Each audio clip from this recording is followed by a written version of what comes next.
2-year apprenticeship, which they have an excellent program, and we can't do away with that. And it, you know, all this time for the 35 years I was working as an iron worker. I'm 74 now, so it takes me a while to get around, not like I used to. But because of that, because of the decent wage we made, the living wage, I had 4 daughters and a son, and 2 of the daughters I put through college, and the third one I put through nursing school. No help from the government because I made a decent wage as a union iron worker. Now, people can't understand. I don't know. You know, I can't understand what's going on today. I'm lost. I'm lost, sir. And I hope, I get choked up when I think about the direction this country's going in at this time. We need your help. So our next speaker is Warren from Howard. Local 520. Howard, sorry. From 520. He's a pipe fitter and plumber. He just got back from being deployed in Afghanistan. And well, also a staff sergeant. Yes. My son, the major, said that's who runs the military. That's correct. I used to be a combat engineer. I served 8 years in the Army. I'm a veteran. And the one thing I had, you know, as I was getting out, was being concerned about, you know, raising my family, how I'm going to provide for my family. I was able to get in the union, 5-year apprenticeship program. It's an awesome program. Went all the way through. I graduated. Now I'm a full-time journeyman as well. I've been to a lot of power plants, worked there, did a lot of work for various contractors involving plumbing to crane operations. It's been so far good, but like I said, we got to keep the job market, you know, be able to get on those jobs for us to work so we can provide more for our family as well and spend more time with our family as well, too. We have Patty here, who is with AFGE, Local 1156. And, again, she works for you, too. So she works for the people of the United States. And Yes, for a while, too. You were in the Gulf War, weren't you, Patty? That's right. Yes, sir, I was. I enlisted in 1985 in the Army at the age of 18, did 9 years service. I just went over 35 years total service with the federal government last month. I'm disabled as a result of the Gulf War, but I couldn't give up my service hat, so I've continued in service to the U.S. Navy, where I work in logistics to support their needs. We need you to be our next commander-in-chief. And I have quite a few friends and colleagues who are like-minded. Some of the things that have happened under the current regime are devastating to the bargaining unit employees, namely the 3 executive orders that 45 signed back in, well, he stuck them in on Friday afternoon on Memorial Day in 2018. There's 3 of them. They're 138, 36, 138, 37, and 138, 39. And they gut our ability to collectively bargain and represent our working employees. And as our commander-in-chief, I would hope that you would rescind those. Well, I will. Look, first of all, thank you all for your service. I don't mean just your service for labor, but your service to the country. Howard, what made you decide you wanted to join the service? It's pretty much, growing up, I was born and raised in New York. It was very hard to find jobs. And that was like one of my reasons too. But at the same time, I saw myself being a soldier at the same time. So I already had the plan to do that. I wanted to serve. So I wanted to do 3 years. I liked the military service, and I wanted to continue my service. That's one of the reasons why I also stayed in. But you were in Afghanistan as well as Iraq, Yes, correct? I went to Iraq and Afghanistan. How long were you in Afghanistan? You were in Afghanistan for a whole year, 365 days. Iraq also. What do your fellow soldiers talk about out there? talk about back at home, talk about families. One of the things that they talk about is how are they going to get out and start a fresh career, doing something else. They run their own business, go to school, have a degree plan. And sometimes when they do that, when they go to college, some of those jobs are outdated. They can't get those jobs. And now they're sitting on the fence somewhere trying to find a different job or go back to school and have to depend on government loans to cover those costs. Do you think most of those guys and women are suckers? No. I mean, is there any reaction to that? Because you're in the National Guard now, right? Yes. Okay. Well, look, let me ask you a couple practical questions, okay? How did you find the pipefitter apprenticeship program? I was getting out. They had transition programs for vets. It was a new program that started in Fort Hood, Texas. And that was the trade I wanted to go into. I was a welder. And how do civilian employees, what don't they get about the enormous talent veterans offer? I mean, is there concern that vet getting out doesn't know what he's doing or she's doing, or is there an appreciation of it? It's a little bit of both, because once you start a new career, you have to reset your mind and learn new ways, because military and the civilian sector doesn't really always work, but some jobs they do always work. But construction is a whole different ball game. You have to, take what you're learning from the guys that are experienced in those construction jobs, go through the whole training process, start a new beginning. And tell me, the AFG, do you think you should be able to unionize, right? Absolutely, sir. Well, so do I. How'd you find a way to get into the AFG? I mean, after you get out of the military. Well, I was union all my life as well. My father was a lifetime member of National Steelworkers 1940 in Lewistown, Pennsylvania, at a steel plant. And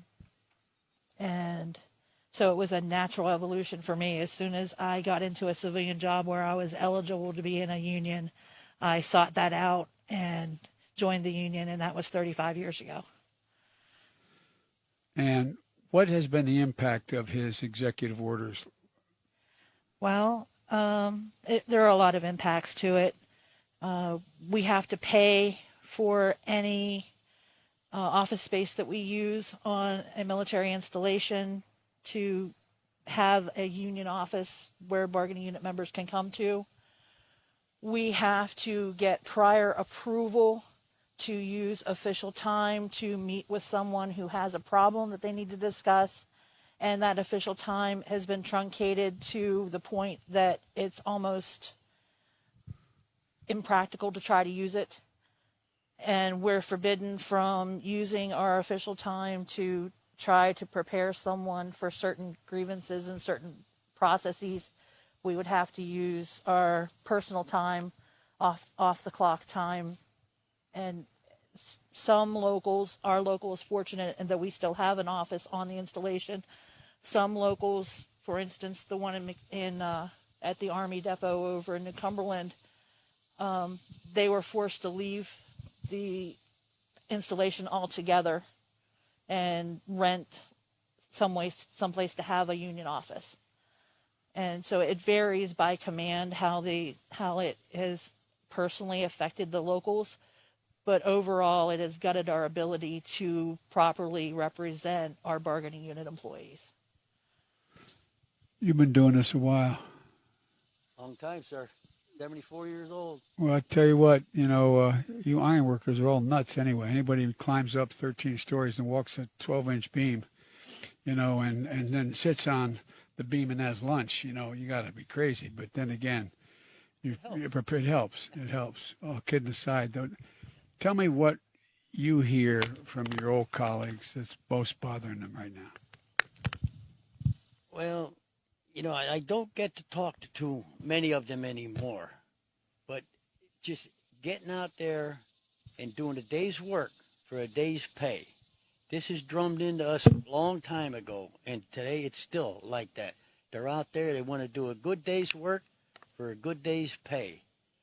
And I just want to let you know, I am a coal cracker from Shamokin, PA. Shamokin, all right. Almost heaven, almost Scranton. Yeah, almost. Yes, sir, almost. Yeah, well, Mr. Vice President? yeah.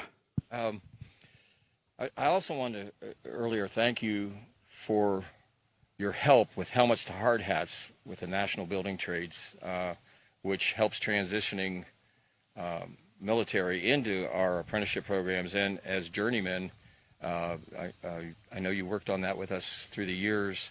And to be blunt, I would say we have over 50,000 to 100,000 ex-military in the building trades nationally. And when someone's coming out of the military, they may have never applied for a job before. So, they don't know where to go or where to look. And programs like Veterans into Pipe Trades or Helmets to Hard Hats helps them transition. And your help through the years of your career has benefited thousands of military getting those good paying jobs where they get health care, they get a pension, and they retire with dignity.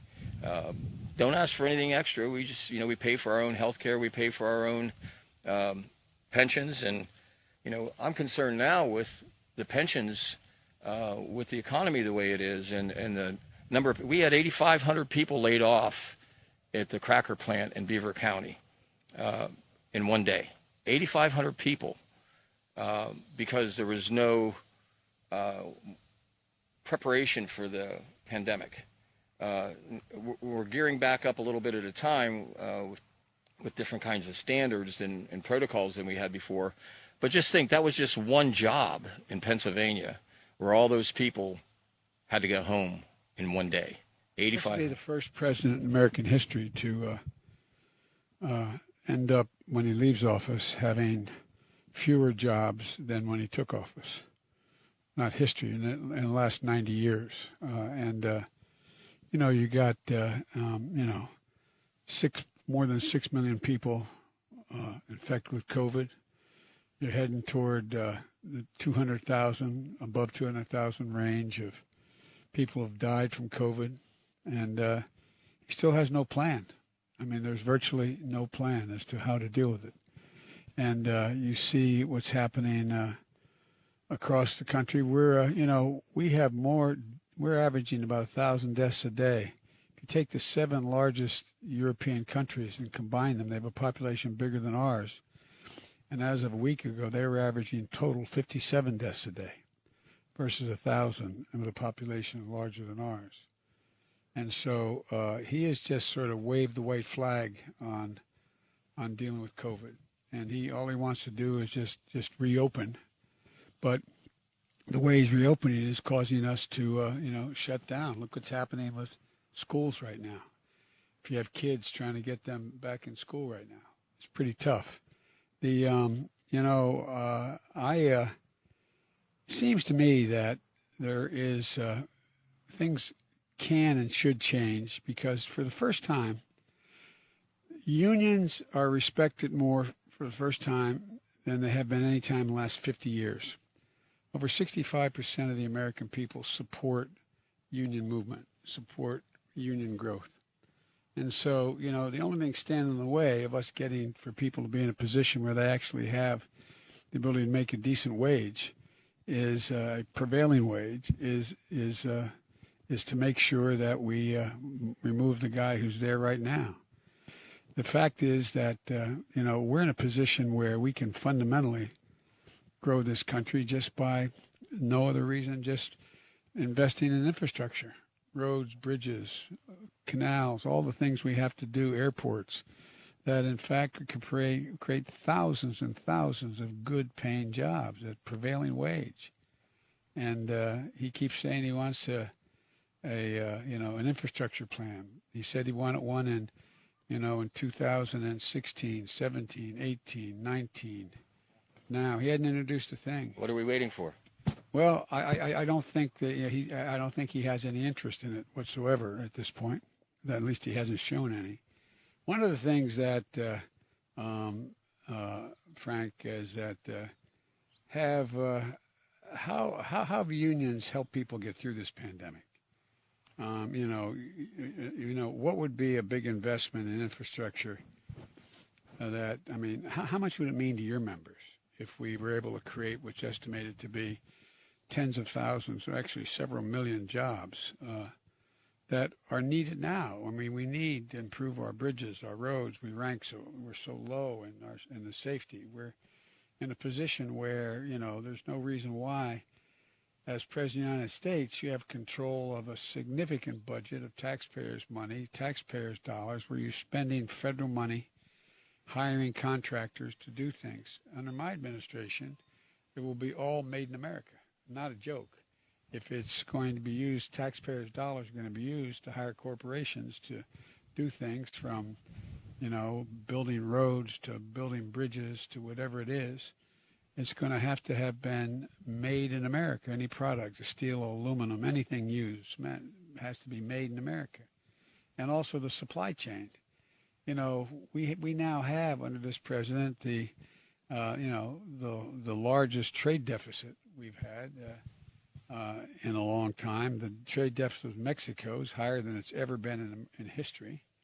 And the product trade deficit with the rest of the world is the highest it's ever been in American history. And that's because he's provided all these loopholes in the law to allow companies to get a tax break going abroad and hiring people doing things abroad. That'll end, and it will not be a violation of international trade agreements. That'll end in my administration. I mean, for real, it all will have to be made in America if it's a taxpayer dollar is being spent. But tell me about the attempt on the part of corporations to provide their, quote, own apprentice programs. There was an effort to shut down y'all, and they're deciding they can provide the apprentice programs.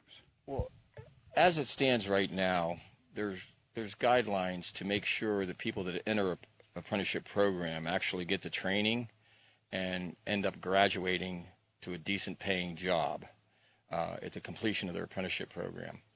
And the plan was to eliminate that, take all the rules, and let the corporation decide all the angles on how they were going to run their apprenticeship program. As it is now, there are requirements under federal law and state laws to make sure that people do actually get the training, and it's not just a venue for low wages. We see a lot in corporate America where they want to have an apprenticeship program, and especially in the construction industry, to have people at 50% of the wage rate so they can have an advantage on bid day or cut their cost in production. And this is problematic. And one of the big ones is warehousing. It's only a $15 an hour job to start with, and then they want to have an apprenticeship program where they bring people in for $7.50 an hour, and then they just churn those people. They keep them until they get to be too expensive, and then they get rid of them. And it ends up that we have people just going through a cycle, and the unemployment system gets drained as it is now, which has never been drained as far as it has in Pennsylvania due to the lack of response of the president on the COVID issue. We have more debt than we're ever going to have in my lifetime. And that apprenticeship scheme that was being portrayed by Department of Labor out of D.C. was terrible. I think we had the most calls and comments to L&I on the regulations on that in the history of calls on regulations. So you're absolutely right. Well, the reason why you guys get hired, you have the best training programs in the world. You're the best at what you do. I mean, in fact, you're the best at what you do. And everything they've done has been designed. The fact is that, Wall Street investors didn't build this country. Ordinary folks, middle class, built it, and unions built the middle class. That's how we got to where we are, and continue to try to hollow out the union movement, hollow out the middle class is what's going on, been going on for some time now. And I promise you, if I'm elected, it stops. It stops. You're going to have the best friend labor's ever had in the White House, because my dad used to have an expression, and when he had to leave Scranton because there was no work and moved away to Delaware to find work, was that he said, Joey, a job's about a lot more than a paycheck. It's about your dignity. It's about respect. It's about your place in the community. It's about being able to look your kid in the eye and say, honey, it's going to be okay. Well, the fact is that there's an awful lot of people who don't think their kids are ever going to be able to reach the standard of living they had because of what's going on. And the House has passed legislation, that the so-called HEROES Act, that provides for significant help to allow people, first responders, whether they are docs or whether they're firefighters, police officers, whether they are whoever they are, the folks keeping the sewers functioning, the people who make the system work, and provided the money for states to be able to pay them. You all know that states have to have a balanced budget. There's a reason why the federal government was designed not to have one, to be able to be a ballast for when things got really bad. We inherited one of the worst economies that existed when the so-called financial collapse, it was the worst recession short of a depression in American history when Brock and I got elected. And he put me in charge of a program called the Recovery Act, and it provided for over $800 billion in stimulus.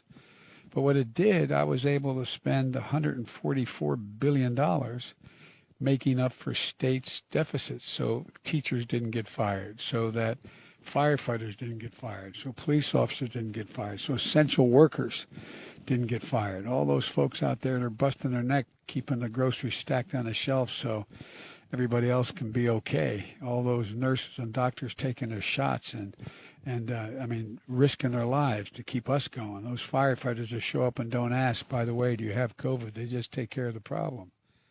And he has been spending too much time in his golf courses and his sand traps instead of going out. I mean, for real, think about this. I've been around a while. I can't think of any president in the middle of a crisis like this, and there's been other crises, both foreign and domestic, that has not called in the leadership of the Republican and Democratic parties to the White House, to the Oval Office, to sit and work out an agreement. But there's no desire to work out an agreement here. It's just the ability to make sure that he's able to do the minimum things that are necessary to make it look like he's trying. But he's not even had a meeting with them. And so a lot of people are hurting. A whole lot of people are hurting right now and things we could be avoiding right now. And I was going to say I don't get it, but I'm beginning to get it, because I don't think it's not what he's about. He talks about this K-shaped recovery, meaning on the letter K, one part goes up, okay? When you're doing the K, boom, okay, the K is up. That's the stock market. As long as the stock market's doing great, everything's okay as far as him, but everybody else is getting clobbered. Everybody else is hurting. And so I just think that, and the other expression my dad used to talk about, he said, the only way to deal with power, the abuse of power, is with power. And the only power out there to counter the abuse or the extreme abuse of corporate power is unions, labor, the only ones who have the wherewithal to take it on. And that's why I think everyone, including public employees, should have the right to organize and make their case for what they are entitled to have, what they're able to work, what they should be being paid, how they should be treated. And it's all about just, basic fundamental decency. But I think we've got an enormous opportunity because the public has changed. I'll say one last thing here, and you won't ask me any questions.